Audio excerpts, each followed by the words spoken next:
Queridos pastores e até não pastores, vamos iniciar agora a nossa terceira aula, nosso terceiro encontro. Eu entendo que o assunto é bem eletrizante, o assunto é bem exortativo, o assunto é uma cobrança para nós, gente. E observe um fato interessante, eu não estou me colocando aqui como pastor que de maneira, por assim dizer, imerecida eu estou colocado há muitos anos. Não estou me colocando aqui acima do bem e do mal, não, tá?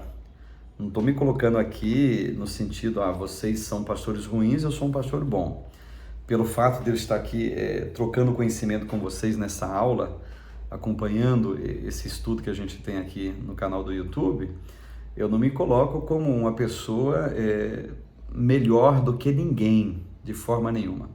Sou tão carente quanto você, procuro ser ensinável. É maravilhoso quando a pessoa é ensinável. E aqui, querido, ser ensinável, já que estou falando com pastores, subentende uma certa maturidade, né? Subentende também uma certa idade encapsulada aí. Não, já estou com 50 anos de ministério, 40 anos de ministério, 30 anos de ministério, não sei isso, aquilo, aquele outro e tal. Não preciso aprender mais nada. Você está provando que você precisa, então. Se você pensa dessa maneira, querido, se você deixou de ser ensinável, tá? Me parece que você deixou de ser barro, porque o barro é moldável. Se é que você me entende o que eu estou dizendo. O barro é totalmente manipulável. Por quê? Porque nós temos um oleiro, que se chama Cristo, ele é o nosso oleiro, e ele quer moldar esse vaso, entendeu? Ou esse barro para fazer, quem sabe, um novo vaso. Então, é a mesma metáfora que eu estou usando aqui, trazendo para o campo literal. Precisamos ser ensináveis, tá certo? Por que temos que ser ensináveis? Ora, simples. Gente, ninguém sabe tudo. Ninguém tem o monopólio da verdade. Ninguém tem o monopólio de todas as teologias que se ensina por aí.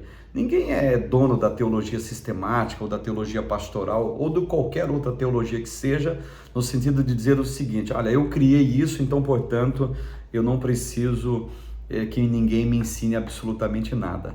Preste bem atenção aqui, só tem um nesse universo que diz o seguinte: quem é você para me dar conselho? Ou seja, o que o barro pode dizer para o oleiro? Absolutamente nada. Tem um texto em Jeremias que diz o seguinte: o barro dizendo para o oleiro o seguinte: o que é que você está fazendo?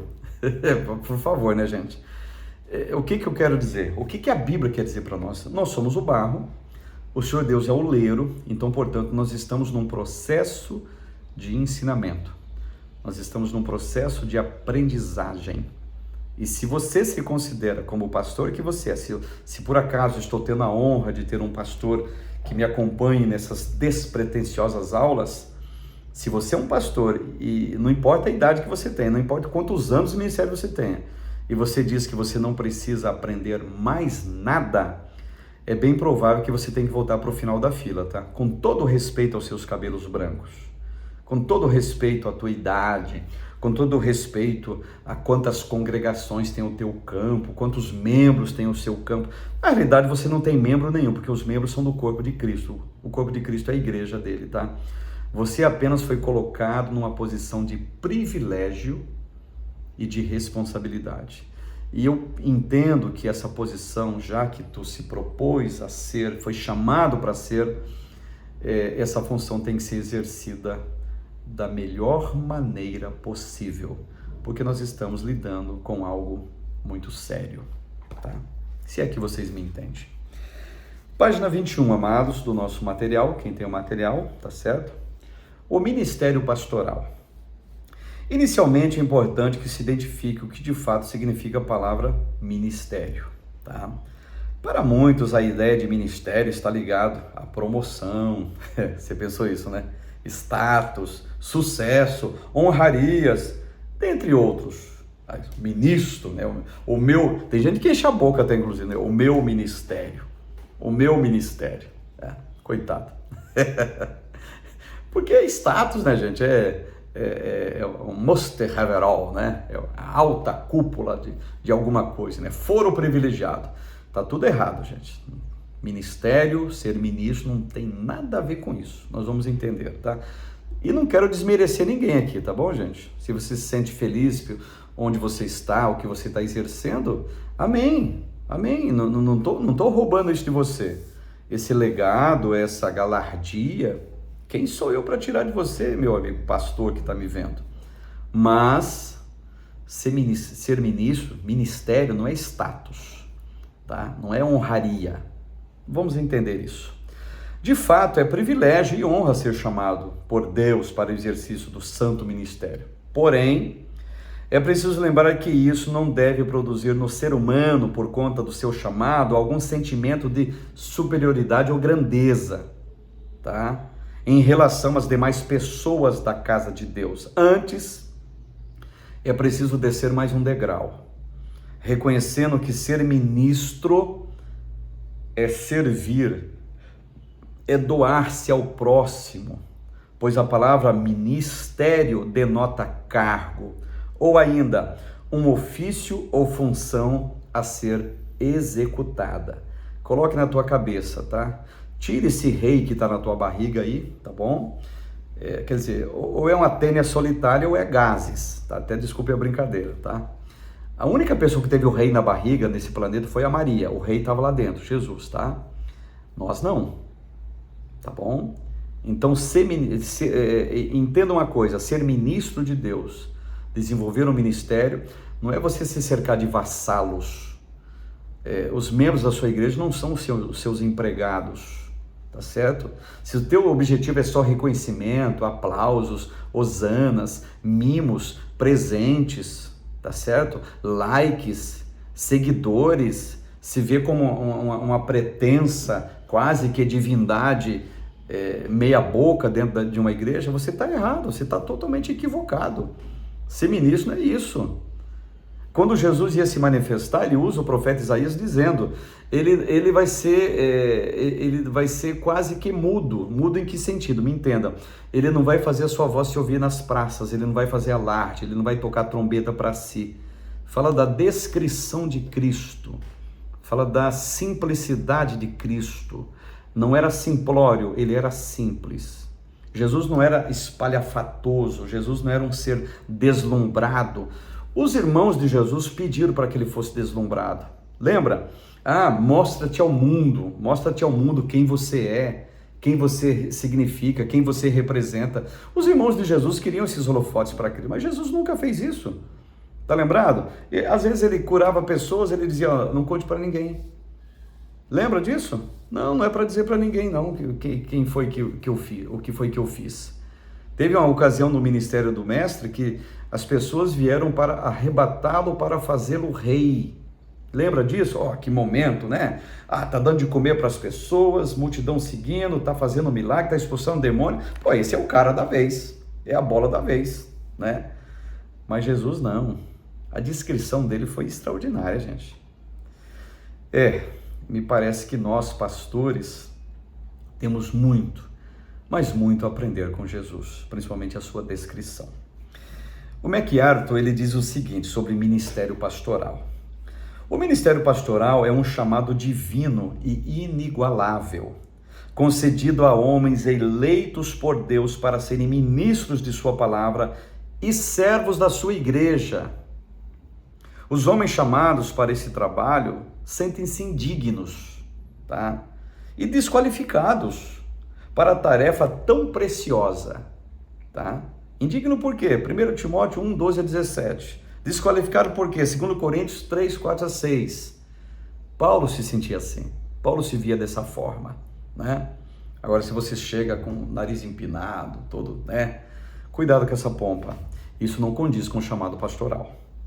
Tá certo?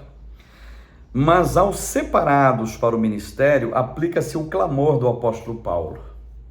Tá? Quando nós somos separados. Qual é o clamor de Paulo? 2 Coríntios 4 e 7.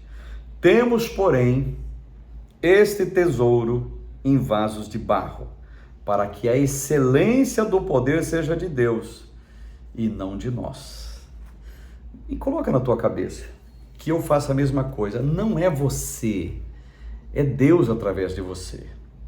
Não é você que fala, é Deus que fala através de você. Não é você que faz, é Deus que faz através de você.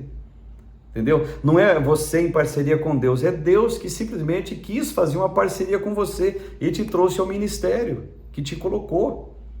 Ah, pastor, mas eu conheço tanta gente que foi colocado porque ele é primo não sei de quem, ele é parente não sei de quem, é porque ele é amigo daquele outro, porque ele fez isso, ele fez aquilo, ele deu de presente. Ó, queridos, isso é outra parte, essa é a banda podre do ministério, que a gente ainda vai comentar em futuras aulas aqui nessa matéria. Mas eu estou falando, o que eu estou falando agora, desde o início, nesse nosso terceiro encontro, é de gente verdadeiramente chamada por Deus, que zela por isso, que ama por isso, que cuida de pessoas indiferente do seu extrato social, indiferente da cor da sua pele, indiferente se a sua igreja ela tem muitos membros, humanamente falando, ou poucos membros, pouco interessa. Indiferente se ele é um primo não sei de quem, parente não sei de quem, mas se tem a chamada de fato, ele vai estar dentro desse espírito que a gente tem colocado aqui do que é verdadeiramente ministério. Muito bem.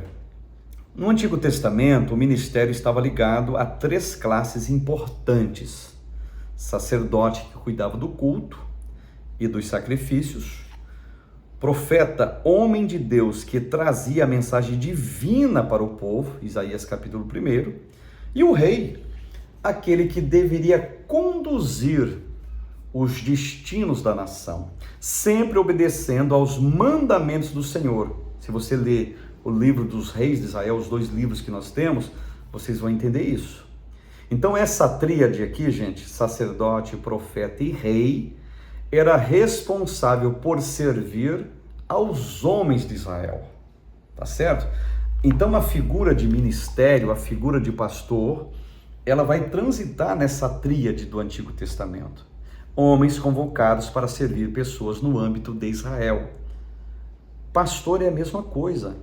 Você é convocado para servir, meu amigo, não para ser servido. E a gente enche a boca para falar do exemplo de Jesus, né? Sim.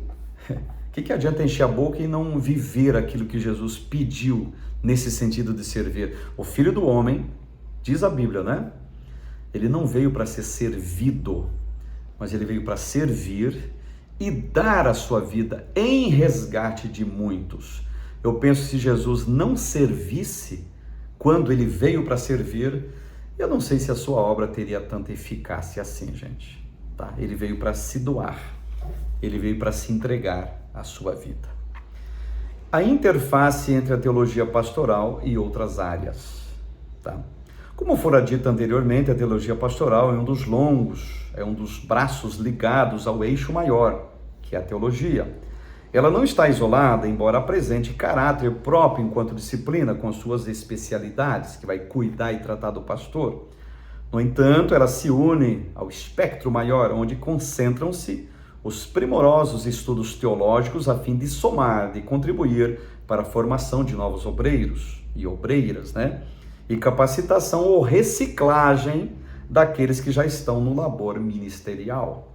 Sendo assim, a plena conexão ou interface com outras áreas da teologia, a saber, tais como teologia sistemática, teologia bíblica, história da igreja, hermenêutica, exegese, homilética, geografia bíblica, ética cristã, educação cristã, apologética, missiologia, dentre outras matérias da área teológica. Além disso, a teologia pastoral se comunica com outros ramos do conhecimento científico que também ligam-se à teologia, ajudando a construir saberes ligados à fé e ao ser humano, como, por exemplo, ciências sociais, a psicologia, a filosofia e a administração e outras áreas também, e etc. também. Ou seja, o pastor, ele tem que ter a mente ampla, o pastor tem que ter a visão aberta, o pastor não pode ser homem de uma mensagem só, o pastor não pode ser homem de 2 ou 3 frases. E aqui eu não estou atacando a simplicidade e humildade de ninguém. E humildade e simplicidade não quer dizer que você vai ser ignorante agora. Eu me orgulho da minha humildade de não saber as ciências humanas. Me perdoe, esse tipo de muleta no século chamado 21 não serve mais não, gente. Procura apresentar-te a Deus aprovado, como diz a Bíblia. E finalizando esse ponto, uma questão para reflexão aqui para mim e para a tua, em sua opinião, sem generalizar, obviamente, as pessoas realmente sabem o significado da palavra ministério? Eu quero que você aqui, ou na sua casa, onde você estiver, justifique essa sua resposta. Será que as pessoas sabem? Ou melhor, será que os pastores atuais sabem o que é a palavra ministério? É para nós pensarmos.